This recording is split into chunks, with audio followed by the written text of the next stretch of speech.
नमस्कार दोस्तों, मैं अर्पित सिंह स्वागत करता हूं आप सभी का आपके अपने चैनल वेदादर्शनम पर। और आज की इस क्लास में हम पढ़ने वाले हैं संस्कृत व्यवहारिक शब्द आधारित सामान्य प्रश्नों का पार्ट 2। पिछले क्लास में हम 50 प्रश्न तक कर चुके हैं। अगर वो क्लास नहीं देखी हो तो पहले वो क्लास जरूर देखिएगा। चलिए शुरू करते हैं प्रश्न नंबर 51 से। वृतांक है इति शब्दस्य हिंदी अर्थ है कै। वृतांक है इस शब्द का हिंदी अर्थ क्या होगा? टमाटर, बैंगन, आलू, करेला।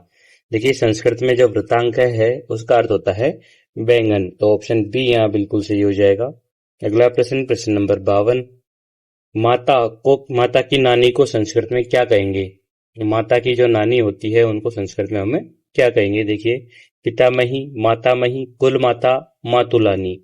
देखिए माता की जो माता है उन्हें हम नानी कहते हैं और नानी को संस्कृत में माता मई कहा जाता है। ऑप्शन बी यहाँ बिल्कुल सही हो जाएगा। यहाँ पर माता की नानी की जगह माता की माता समझ लीजिएगा, ठीक है। अगला प्रश्न, प्रश्न नंबर 53। शेन इति कस्य पक्षिणः मुख्य व्यवहारिक शब्द अस्ति? शेन है ये किस पक्षी का मुख्य व्यवहारिक शब्द है? बाज, गिद्ध, चील, कौवा। देखिए शेन है या फिर इसकी जगह पर सेन है भी लिखा हुआ मिल सकता है हमें, ठीक है। इसका अर्थ होता है बाज। ऑप्शन ए यहाँ बिल्कुल ठीक हो जाएगा। और जो गिद्ध है उसको गिद्ध कहा जाता है, चील को कुरर कहते हैं, ये भी ध्यान रखिएगा। अगला प्रश्न, प्रश्न नंबर 54। अधोलिखितेषु पशु वर्गे असंगतम पदम किम अस्ति? इनमें से पशु वर्ग में असंगत पद कौन सा होगा? महिष है, मेष है, मकर है, शतपदी। देखिए यहाँ पर महिष है, मेष है और मकर है, ये तीनों तो बड़े पशु है, जीव है। महिष का अर्थ भैंस होता है, मेष का अर्थ भेड़ होता है और मकर का अर्थ मगरमच्छ होता है। जबकि ऑप्शन डी जो कि शतपदी है, इसका अर्थ होता है कन खजूरा, जो कि छोटे कीट पतंगों की श्रेणी में आता है, ना कि पशुओं की श्रेणी में। तो यहाँ ऑप्शन डी बिल्कुल सही हो जाएगा। अगला प्रश्न, प्रश्न नंबर 55। पति का बड़ा भाई इत्यस्य कृते कै संस्कृत शब्द है शुद्ध अस्ति? पति के बड़े भाई के लिए संस्कृत में शुद्ध शब्द क्या होगा? देवर है, ज्येष्ठ देवर है, स्वसुर है, श्याल है। देखिए पति के भाई को जेठ कहा जाता है, जो कि संस्कृत में ज्येष्ठ देवर कहलाता है। तो यहाँ पर ऑप्शन बी बिल्कुल सही हो जाएगा और छोटे भाई के लिए देवरह शब्द का प्रयोग किया जाता है। अगला प्रश्न, प्रश्न नंबर 56।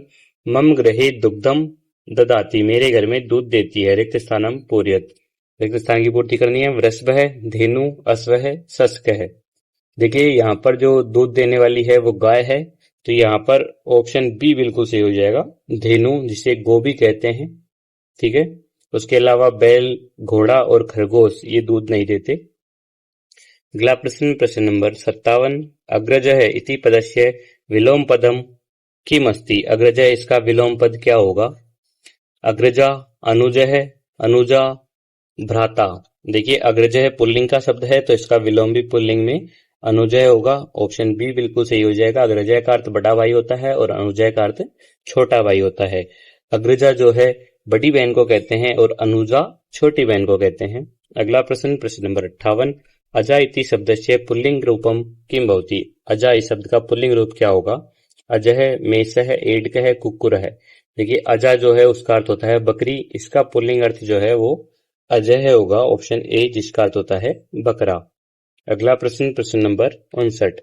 कंद है इति शब्दस्य शाक प्रसंगे कै व्यवहारिक है अर्थ है गृह्यते? कंद है इस शब्द से कौन सा अर्थ निकलता है? फलम, भूम्य अंतर्गत, मूलम, पत्र शाकम, बीजम। देखिए सब्जियों के संदर्भ में कंद जो है वो उन सब्जियों के लिए आता है जो जमीन के अंदर उगती है, जैसे सूर्णम जिसको हम जिमी कंद कहते हैं, या फिर अरबी जिसको अरबी कंद कहते हैं। तो यहाँ पर ऑप्शन बी बिल्कुल सही हो जाएगा, भूम्य अंतर्गत मूलम। अगला प्रश्न, प्रश्न नंबर 60। भर्ता इति शब्दस्य हिंदी अर्थ है कै अस्ति? भर्ता इस शब्द का हिंदी अर्थ क्या होगा? भाई, पति, भतीजा, दामाद। देखिए भर्ता जो है उसको संस्कृत में हिंदी में पति कहा जाता है। भर्ता का अर्थ क्या होता है? पति। और पत्नी के लिए जाया या पत्नी शब्द आता है। अगला प्रश्न, प्रश्न नंबर 61। तिमि इति शब्द है कस्य जीवस्य सूचक अस्ति? तिमि ये शब्द किस जीव का सूचक है? मछली, व्हेल, कछुआ, मगरमच्छ। देखिए समुद्र के जो विशाल जीव है व्हेल मछली, उसको संस्कृत में तिमि कहा जाता है। तो यहाँ पर ऑप्शन बी बिल्कुल सही हो जाएगा, व्हेल, क्योंकि ये बड़ा जीव है। सामान्य मछली जो होती है उसको मीन है या फिर मत्स्य कहा जा सकता है। अगला प्रश्न, प्रश्न नंबर 62। शालिका इति शब्दस्य शुद्ध हिंदी रूपम किम। शालिका इस शब्द का शुद्ध हिंदी रूप क्या होगा? साला, साली, सास या ननद। देखिए शालिका का अर्थ होता है साली, तो यहाँ पर ऑप्शन बी बिल्कुल सही हो जाएगा। और पुल्लिंग में जो साला होता है उसको शालय कहते हैं और ननद को ननंदा कहा जाता है। अगला प्रश्न, प्रश्न नंबर 63। भगिनेय इति शब्दः कस्य संबंधस्य बोधकः अस्ति। भगिनेय ये शब्द किस संबंध का बोधक है? भतीजा, भांजा, पोता या पोती। देखिए भगिनी अर्थात जो बहन होती है उनके पुत्र को भगिने या भांजा कहा जाता है, तो इसमें ऑप्शन बी बिल्कुल सही हो जाएगा। और भाई का जो पुत्र होता है उसको भ्रातृपुत्र कहते हैं, भतीजा कहते हैं। अगला प्रश्न, प्रश्न नंबर 64। अधोलिखितेषु शाक वर्गे असंगत पदम किम। इनमें से सब्जी वर्ग में असंगत पद कौन सा होगा? अलाबु, त्रयपुषम, पंचम, बदरीफलम। देखिए यहाँ पर अलाबु, त्रपुषम और पंचम। अलाबु का अर्थ होता है लौकी, त्रपुषम यानी खीरा और पंचम यानी कटहल। ये तीनों के तीनों शाक वर्ग में आते हैं, सब्जी वर्ग में आते हैं। जबकि बदरी फलम जिसका अर्थ होता है बेर, जो कि फल श्रेणी में आता है, तो यहाँ ऑप्शन डी बिल्कुल सही हो जाएगा। अगला प्रश्न, प्रश्न नंबर 65। गर्दभः इति व्यवहारिक शब्द है कस्य पशु कृते अस्ति। गर्दभः ये शब्द किस पशु के लिए आता है?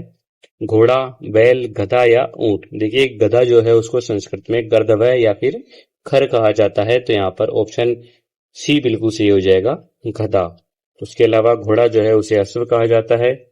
अगला प्रश्न, प्रश्न नंबर 66। बर्हिण इत्यस्य समानार्थक शब्द है क्या? बर्हिण इसका समानार्थक शब्द क्या होगा? काक, मयूर, हंस, कोकिल। देखिए बर्हिण और मयूर दोनों का अर्थ मोर होता है, तो यहाँ पर ऑप्शन बी बिल्कुल सही हो जाएगा, मयूर है। अगला प्रश्न, प्रश्न नंबर 67। पितृव्यानि इति शब्द से विलोम पदम किम। विलोम अर्थात पुरुषवाचक। पितृव्यानि का पुरुषवाचक शब्द क्या होगा? पितृव्य, मातुलः, जनकः, भ्राता। देखिए पितृव्यानि का अर्थ होता है चाची, जिसका पुरुषवाचक पद होता है चाचा, जिसको हम संस्कृत में कहते हैं पितृव्य, तो ऑप्शन ए यहाँ बिल्कुल सही हो जाएगा। अगला प्रश्न, प्रश्न नंबर 68। मकर है वस्ती रिक्त स्थानम पूर्यात। यहाँ पर रिक्त स्थान की पूर्ति करनी है। वृक्षे, जले, आकाशे, मरुस्थले। देखिए मकर का अर्थ होता है मगरमच्छ, जो कि एक जलीय जीव है, तो यहाँ पर ऑप्शन बी बिल्कुल सही हो जाएगा। जले मकर है, जले वस्ती अर्थात मगरमच्छ जल में रहता है। अगला प्रश्न, प्रश्न नंबर 69। मरकटी इति शब्दस्य पुल्लिंग रूपम किम अस्ति। मरकटी इसका पुल्लिंग रूप क्या होगा? मरकटः, वानरः, कपि, उपयुक्तम, सर्वम। देखिए मरकटी का जो अर्थ होता है वो होता है बंदरिया, और पुल्लिंग में जो है बंदर को मरकट, वानर और कपि तीनों ही कहा जाता है, तो यहाँ पर ऑप्शन डी जो है वो बिल्कुल सही होगा, उपयुक्तम, सर्वम। अगला प्रश्न, प्रश्न नंबर 70। त्रपुषम इति शब्दस्य हिंदी अर्थ है क्या? त्रपुषम इसका हिंदी अर्थ क्या होगा? ककड़ी, खीरा, लौकी या कद्दू। देखिए तरपुषम का अर्थ होता है खीरा, तो यहाँ ऑप्शन बी बिल्कुल सही हो जाएगा। ककड़ी को करकटी कहते हैं और कद्दू को कूसमांडम कहते हैं, और लौकी को अलाबू कहा जाता है। अगला प्रश्न, प्रश्न नंबर 71। जामाता इति संबंध सूचक पदस्य क्या अर्थ है? जामाता इस संबंध सूचक पद का क्या अर्थ होगा? ससुर, दामाद, साला, जीजा। देखिए जो बेटी का पति होता है अर्थात जो दामाद होता है उनको संस्कृत में जामाता कहा जाता है, तो यहाँ ऑप्शन बी बिल्कुल सही हो जाएगा, दामाद। अगला प्रश्न, प्रश्न नंबर 72। कपोतः इति पदम कस्य पक्षिणः कृते प्रयुज्यते। कपोतः ये पद किस पक्षी के लिए प्रयोग किया जाता है? कौवा, कबूतर, तोता या हंस। देखिए कपोतः का अर्थ होता है कबूतर, तो यहाँ ऑप्शन बी बिल्कुल सही हो जाएगा। कौवा जो है उसे काकह कहा जाता है और तोते को सुकह कहा जाता है। अगला प्रश्न, प्रश्न नंबर 73। आमलकम इति शब्दस्य हिंदी अर्थ है क्या? आमलकम इसका हिंदी अर्थ क्या होगा? आम, आंवला, इमली या जामुन। देखिए आमलकम जो है इसका अर्थ होता है आंवला, तो यहाँ पर ऑप्शन बी बिल्कुल सही हो जाएगा। आमरम को आम कहते हैं और इमली जो है उसको तिंतिडिकम कहते हैं, ये भी ध्यान रखिएगा। अगला प्रश्न, प्रश्न नंबर 74। भगिने इत्यस्य व्यवहारिक शब्द है क्या? भगिने इसका व्यवहारिक शब्द क्या होगा अर्थात हिंदी अर्थ क्या होगा? भतीजी, भांजी, बहन या पोती। देखिए भगिने का अर्थ होता है बहन की पुत्री, जिसे हम भांजी कहते हैं, तो यहाँ ऑप्शन बी बिल्कुल सही हो जाएगा, भांजी। और भाई की जो पुत्री है उसे भ्रातृपुत्री कहते हैं अर्थात भतीजी। अगला प्रश्न, प्रश्न नंबर 75। अधोलिखितेषु कीट लघुजीव वर्गे असंगतम पदम चिन्हुत। इनमें से कीट या फिर जो लघुजीव होते हैं छोटे जीव, उनके वर्ग में असंगत पद कौन सा है? मक्षिका, मत्स्य है, वृश्चिक है, मंडूक है। देखिए मंडूकय का अर्थ मेंढक होता है, जो कि उभयचर जीव है, अर्थात जल में भी रहता है और बाहर भी रहता है। तो यहाँ पर ऑप्शन डी मंडूकय जो है ये बिल्कुल सही होगा। मक्षिका का अर्थ होता है मक्खी, मस्कय का मच्छर और वृश्चिका का अर्थ होता है बिच्छू, जो कि छोटे कीट पतंगों के वर्ग में आते हैं। अगला प्रश्न, प्रश्न नंबर 76, बलिवर्धः इति व्यवहारिक शब्देन के पशु ज्ञायते। बलिवर्धः इस शब्द से कौन से पशु का ज्ञान होता है? वेषः, बेल, घोड़ा या ऊंट। देखिए बेल जो है उसको संस्कृत में वृषभ या फिर बलिवर्धः भी कहा जाता है। तो यहाँ पर ऑप्शन बी बिल्कुल सही हो जाएगा। अगला प्रश्न, प्रश्न नंबर 77, ननंदा इति शब्द से क्या अर्थ अस्ति। ननंदा इस शब्द का क्या अर्थ होगा? ननद, साली, बहू या चाची। देखिए पति की जो बहन होती है अर्थात जो ननद होती है उसे संस्कृत में ननंदा कहा जाता है। ऑप्शन ए बिल्कुल सही हो जाएगा। प्रश्न नंबर 78, आद्रकम इति शाकस्य हिंदी अर्थ है कै। आद्रकम इस सब्जी का हिंदी नाम क्या है? लहसुन, अदरक, हल्दी या मिर्च। देखिए आद्रकम जो है इसका हिंदी अर्थ होता है अदरक। तो यहाँ पर ऑप्शन बी बिल्कुल सही हो जाएगा और हल्दी जो है उसको हरिद्रा कहते हैं। अगला प्रश्न, प्रश्न नंबर 79, सपत्नी पुत्री इति पदस्य विलोम पुल्लिंगम पदम किम।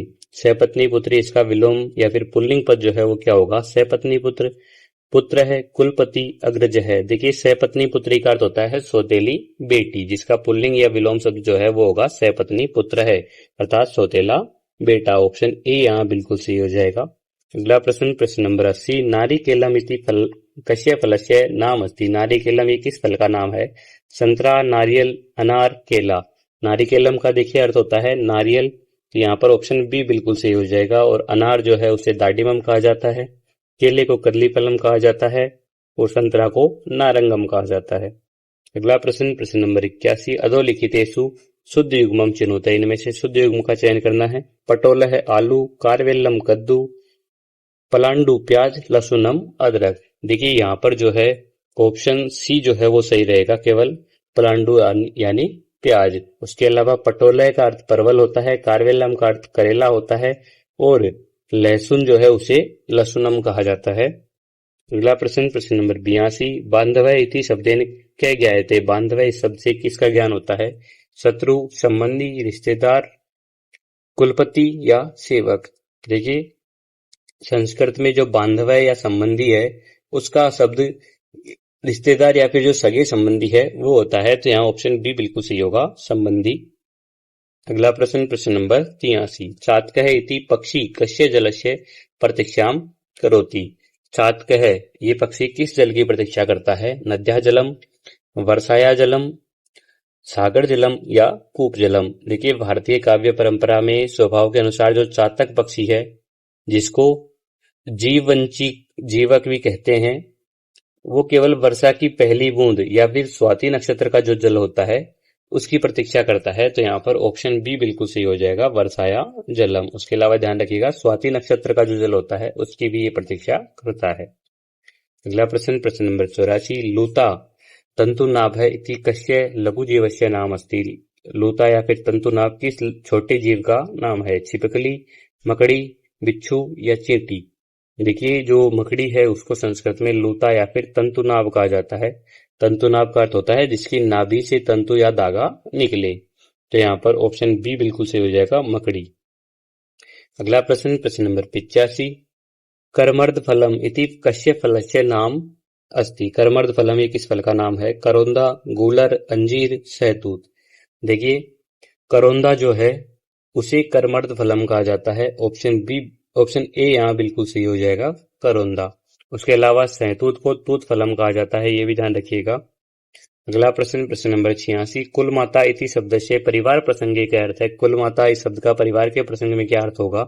दादी, परिवार की महिला मुखिया, सास या नानी। देखिए कुल माता जो है वो कुलपति का स्त्रीलिंग रूप होता है। तो कुल माता का अर्थ हो जाएगा परिवार की मुख्य महिला या फिर मुखिया। अगला प्रश्न, प्रश्न नंबर 87, कृकलासः इति कस्य जीवस्य नाम अस्ति। कृकलासः ये किस जीव का नाम है? गिरगिट, केंचुआ, चचुंदर या छिपकली। देखिए जो गिरगिट है उसको संस्कृत में कृकलासः कहा जाता है। तो यहाँ ऑप्शन ए बिल्कुल सही हो जाएगा। उसके अलावा केंचुए को काकपदः कहा जाता है और चचुंदर को गंधमूषक कहते हैं। अगला प्रश्न, प्रश्न नंबर 88, कलविंकः इति शब्दः कस्य सूचकः। कलविंकः ये शब्द किसका सूचक है? बड़ी चील, छोटी चिड़िया, राजहंस या जलमुर्गी। देखिए कलविंकः का अर्थ होता है छोटी चिड़िया, तो यहाँ पर ऑप्शन बी बिल्कुल सही हो जाएगा। और छोटी चिड़ियाओं में जैसे गोरैया है, उसके लिए भी कलविंकः का प्रयोग किया जा सकता है। अगला प्रश्न नंबर 89। शस्कः इति पदस्य बहुवचन रूपम अस्ति, अस्य मूल रूपम एक वचन किम। शस्का ये बहुवचन है, इसका मूल रूप अर्थात एक वचन क्या होगा? शस्क है, शस्की, शस्का या शस्कम। देखिए एक वचन में जो है शस्क है होगा ऑप्शन ए खरगोश, और बहुवचन में इसका रूप शस्कः बनता है। अगला प्रश्न नंबर 90 है। गोधा इति शब्दस्य हिंदी अर्थ है। गोधा इसका हिंदी अर्थ क्या होगा? गाय, छिपकली या गोह, गोरैया या गिलहरी। देखिए गोधा जो है उसका जो अर्थ है वो छिपकली होता है या फिर गोह भी हो सकता है, तो ऑप्शन बी यहाँ बिल्कुल सही हो जाएगा। अगला प्रश्न नंबर 91। अधोलिखितेषु अशुद्ध युग्मम चिनुत। इनमें से अशुद्ध युग्म का चयन करना है। पेरुकाम, अमरूद, द्राक्षाफलम, अंगूर, कदलीफलम, करेला, नारंगम, संतरा। देखिए यहाँ पर जो है ऑप्शन सी जो है वो गलत हो जाएगा, क्योंकि कदलीफलम का अर्थ केला होता है, करेला नहीं, करेले को कारवेलम कहा जाता है। बाकी पेरुकम अमरूद को कहा जाता है, द्राक्षाफलम अंगूर को कहा जाता है और नारंगम संतरा को कहा जाता है।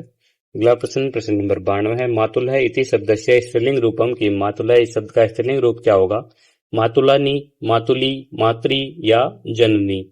देखिए मातुल है अर्थात मामा, इनका जो स्त्रीलिंग रूप है वो हो जाएगा मातुलानी अर्थात मामी। ऑप्शन ए यहाँ बिल्कुल सही होगा। अगला प्रश्न नंबर 93। दारवा घाट इति कस्य विशिष्टस्य पक्षिणः नामस्ति। कठफोड़वा, जल पक्षी, लावा पक्षी, नीलकंठ। देखिए दारवा घाट जो है वो कठफोड़वा के लिए प्रयोग किया जाता है संस्कृत में। ठीक है, कठफोड़वा जो है वो लकड़ी को अपनी चोंच से खोदने वाला पक्षी है, ध्यान रखिएगा। इसके लिए लोह पृष्ठ शब्द का भी प्रयोग किया जाता है। अगला प्रश्न नंबर 94। तरक्षु इति कस्य हिंसक पशु नाम अस्ति। तरक्षु ये कौन सी हिंसक पशु का नाम है? चीता, लकड़बग्घा, भेड़िया या भालू। देखिए तरक्षु जो है उसका अर्थ होता है लकड़बग्घा, तो ऑप्शन बी यहाँ बिल्कुल सही हो जाएगा। चीता को चित्रकय कहा जाता है और भेड़िया जो है उसे वृक्क कहा जाता है और भालू को भल्लुकय कहते हैं। अगला प्रश्न नंबर 95। हरिद्रा इति शब्दस्य शाक मसाला वर्गे को अर्थ है। हरिद्रा इस शब्द का सब्जी वर्ग या मसाला वर्ग में क्या अर्थ होगा? हरा धनिया, हल्दी, हरी मिर्च या पुदीना। देखिए हरिद्रा का जो अर्थ है वो हल्दी होता है, ऑप्शन बी बिल्कुल सही हो जाएगा। ये ध्यान रखिएगा, ये हल्दी जो है पीली होती है लेकिन इसका नाम हरिद्रा है। अगला प्रश्न नंबर 96। ककुभ है इति कस्य पक्षिणः अपरम नाम अस्ति। ककुभ ये किस पक्षी का दूसरा नाम होगा? कोयल, कौवा, तोता या मोर। देखिए कोयल जो है उसको संस्कृत में कोकिलः, पिकय और ककुभ तीनों नामों से जाना जाता है, तो यहाँ पर ऑप्शन बी बिल्कुल सही हो जाएगा, कोयल। अगला प्रश्न नंबर 97। गंधमूषक इति कस्य जीवस्य नाम अस्ति। गंधमूषक ये किस जीव का नाम है? चूहा, छछूंदर, गिलहरी या खरगोश। देखिए जो छछूंदर है उसको गंधमूषक कहा जाता है, ऑप्शन बी बिल्कुल सही हो जाएगा। अगला प्रश्न नंबर 98। मेथिका शाकम इति कस्य सूचकम। मेथिका शाकम ये किसका सूचक है? मेथी, भतुआ, पालक या धनिया। देखिए मेथिका शाकम जो है उसका अर्थ होता है मेथी या मेथी का साग, तो इसमें ऑप्शन ए बिल्कुल सही हो जाएगा, मेथी। उसके अलावा पालक जो है उसको पालक शाकम कहते हैं। अगला प्रश्न नंबर 99। अक्षोटकम इति कस्य शुष्क फलस्य नाम अस्ति। अक्षोटकम ये किस सूखे फल का नाम है? बादाम, अखरोट, काजू, पिस्ता। देखिए अक्षोटम जो है इसका अर्थ होता है अखरोट, तो ऑप्शन बी यहाँ बिल्कुल सही हो जाएगा। उसके अलावा बादाम को बादाम फलम कहा जाता है और काजू को काजू फलम कहा जाता है। अगला प्रश्न। यह रात्रौ न पश्यति स मनुष्य परंतु यह दिवसे न पश्यति स कै। जो रात में नहीं दिखाई देता वो मनुष्य है, परंतु जो दिन में नहीं दिखाई देता वो कौन है? काक है, उल्लुक है, मयूर है या हंस है। देखिए उल्लू जो है उसको दिन में दिखाई नहीं देता, वो केवल रात में दिख सकता है, तो यहाँ पर ऑप्शन बी बिल्कुल सही हो जाएगा, उल्लुक है। इस तरह से हमारे जो 100 प्रश्न हैं शब्दों से संबंधित वो कंप्लीट हो चुके हैं। ये नया टॉपिक है तो इसको अच्छे से याद कर लीजिएगा। मिलते हैं अगली क्लास में, तब तक के लिए धन्यवाद। जय तु संस्कृतम, जय तु भारतम।